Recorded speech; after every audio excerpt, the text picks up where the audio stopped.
और खबरों का सिलसिला आगे बढ़ाएंगे। बात करेंगे मुल्क भर में यौम पाकिस्तान आज भरपूर मिली जोश और जज्बे के साथ मनाया जा रहा है। दिन के आगाज पर वफाकी दारुल हुकूमत में 31 और सूबाई दारुल हुकूमतों में 21 तोपों की सलामी दी गई।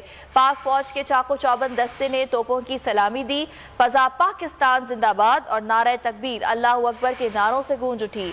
मुल्क की सलामती और सरबलंदी भी की गई। सुप्रीम कोर्ट के मंसूर अली शाह साहब जस्टिस एक ऑर्डर पास किया उनकी बेंच, और उस ऑर्डर के अंदर उन्होंने बड़ा क्लियर बता दिया कि जी बरियत की जो दरखास्तें हैं वो कब कब लगेंगी। उसमें से एक वजह उन्होंने बताई कि जी जब कोई क्राइम ही ना हुआ हो तो बरी कर दें ताकि अदालतों पे बोझ ना रहे, वो केसेस चलते ना रहे। सुप्रीम कोर्ट ये मिसालें कब बनाएगा ऐसे लोगों के खिलाफ जो इस तरह की एफआईआर काट रहे हैं, वैसे ऑफिसर्स और ऐसे लोग जो इस तरह के केसेस को जजेस चला रहे हैं।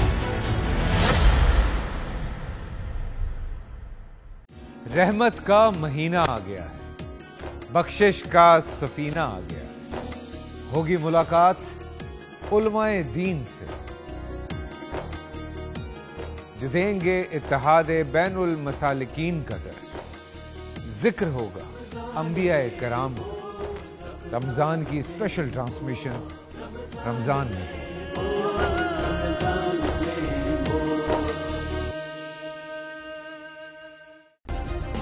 सब्सक्राइब करें और बेल दबाएं ताकि कोई खबर रह न जाए।